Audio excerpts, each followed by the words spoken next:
Ohio tout le monde! Aujourd'hui je vais vous présenter le manga One Piece. Oh shit, here we go again. One Piece est un manga écrit par Eiichiro Oda, publié la première fois le 22 juillet 1997 dans le Weekly Shonen Jump, un magazine hebdomadaire. La série est adaptée en animé par la Toei Animation en 1999. One Piece comporte plus de 14 films, 13 épisodes spéciaux et 4 OAV, ainsi qu'un livre de recettes, 4 romans, un restaurant, un live action en cours de tournage et un putain de parc d'attractions qui a ouvert le 13 mars 2015 dans la tour de Tokyo appelée la Tokyo One Piece Tower, puis ensuite fermée à cause de rénovation. Puis réouvert le 18 juin 2016. Puis définitivement fermé le 31 juillet 2020. Autant dire qu'ils se mettent bien avec One Piece, hein. Et c'est pas fini, bah oui, ça serait beaucoup trop simple. C'est juste le manga le plus vendu au monde, ouais, rien que ça, avec plus de 480 millions d'exemplaires vendus. Même si de 2019 à 2020, il s'est littéralement fait défoncer par Demon Slayer avec plus de 100 millions d'exemplaires vendus à l'heure actuelle. Mais bon, ça c'est rien, c'est juste une mauvaise passe, hein. Il peut pas se faire détrôner pour toujours, pas vrai? En fait, techniquement, ta gueule! C'est pas possible. One Piece a officiellement atteint son 20e anniversaire le 22 juillet 2017, ce qui n'est pas rien. Avec ses 20 saisons, 23 openings, ses 962 épisodes et ses 97 tomes. Là, on peut dire que One Piece est loin d'être court. Hein. Maintenant, voyons voir de quoi ça parle, One Piece. Bah ouais, parce que c'est bien mignon de donner des infos, mais si je dis pas de quoi ça parle, bah ça sert à rien. One Piece, c'est l'histoire de Monkey D. Luffy, un jeune garçon de 17 ans qui rêve de trouver le One Piece. Bravo, t'es trop intelligent. Il le cherche pour être l'homme le plus libre du monde, un trésor laissé par le défunt Goldie Roger, le roi des pirates. Mon trésor, je vous le laisse si vous le voulez. Trouvez-le! Je l'ai laissé quelque part dans ce monde. Je l'ai laissé quelque part dans ce monde. T'es sérieux? Tu pouvais pas juste nous dire où t'as caché ton putain de trésor, en fait.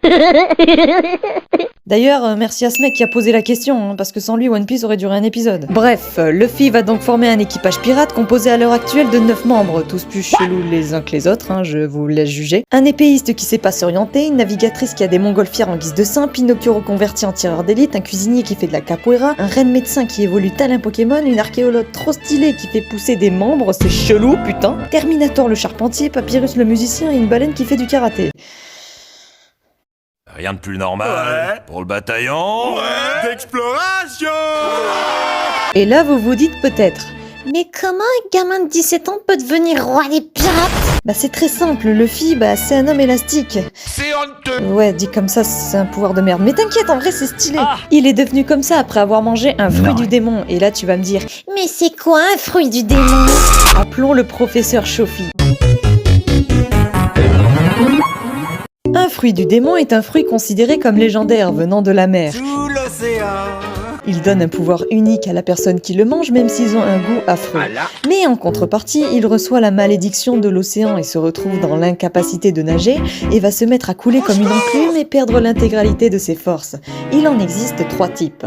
Les paramécias qui affectent le corps de manière physique, comme Luffy qui peut étirer ses membres à sa guise. Les zoans qui permettent de se transformer en animal ou en créature hybride, mi-humaine, mi-animale. Ça, c'était que le début, gamin. Et les logas, les fruits les plus rares, qui permet à son utilisateur de prendre la forme d'un élément naturel et de l'utiliser à sa guise, tels que le sable, la glace, la lumière, etc. Frappe-moi, je t'empoisonne. Autant dire que les attaques physiques ne leur font rien. Et si une personne ayant mangé un fruit du démon meurt et le fruit réapparaît quelque part dans le monde, c'est le seul moyen de récupérer un pouvoir qui a déjà été pris. Et bien sûr, on ne peut manger qu'un seul fruit du démon, hein, parce que de 1, ça serait complètement cheaté, et de 2, parce que sinon le corps explose car il ne peut pas supporter les 2 malédictions des fruits, à l'exception de ce connard. Merci, professeur Shofi. Bref, à part son rêve initial, Luffy, il veut aussi redonner son chapeau à celui qui lui a donné quand il était petit, Shanks le roux, en lui ayant juré de devenir un grand pirate avant de lui rendre. Oh, c'est mignon. 23 ans. Ça fait 23 ans qu'on attend, putain, gros ton cul! Bon, après, tu m'étonnes qu'il en chie à lui rendre, surtout avec la marine sur le dos, et comme tu sais pas ce que c'est la marine, je vais encore devoir tout expliquer, putain! La marine, c'est tout simplement les personnes qui sont en charge de capturer ou tuer les pirates. Leurs têtes sont mises à prix selon la puissance ou la dangerosité du pirate en question. Bah ouais, logique. Et forcément, plus t'es recherché, plus t'es dans la merde. Et comme Luffy est le protagoniste, je vous laisse imaginer sa prime actuelle. Après, la marine, c'est un peu plus complexe que ça, hein. T'as plusieurs autorités différentes différentes telles que vice-amiral, amiral, amiral en chef, le conseil des 5 doyens ou le Gorosei comme tu veux, fais pas chier putain, et Im-sama qui est l'autorité suprême, une personne dont on ne connaît ni l'identité ni même le visage. Bref, One Piece c'est une grande aventure qui te fait voyager avec des personnages attachants et qui peut te faire pleurer pour n'importe quoi. Mais genre vraiment n'importe quoi. Et ça c'est fort. Je sais que certains diront « Ouais mais One Piece c'est trop long, il y a 962 épisodes, blablabla... » Mec, Pokémon 1137 épisodes putain. Et puis j'ai envie de te dire, si tu commences à regarder la série et que tu l'apprécies vraiment, peu importe le nombre d'épisodes, tu vas kiffer jusqu'au bout. Lamia Philosophe 2020. Je pense que je vais m'arrêter là pour One Piece, la suite de l'histoire je vous laisse la découvrir par vous-même et croyez-moi ça vaut vraiment le coup, surtout les OST. Du coup je vous dis à la prochaine et rendez-vous à Wano. Allez ciao.